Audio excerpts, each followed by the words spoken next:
Guys, nagtataka lang ako Dito sa Metro Manila ay ang sahod ng construction dito ay 800, di ba? Dun sa probinsya natin, pag doon tayo nagtrabaho ay umabot lang 500, 600. Pero pares lang yung trabaho natin, di ba?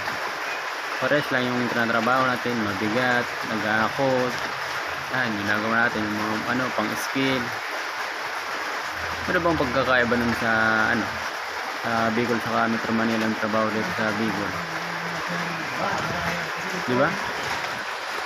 Ano kaya yun? Ano kaya ang dapat natin gawin, di ba? Maganda siguro taasan din yung sahod dun sa probinsya para hindi na kami pumunta dito sa Maynila para magtrabaho, di ba? Ano kaya yun? Pwede kaya yun? Okay, sinasabi ko lang. Pwede yun?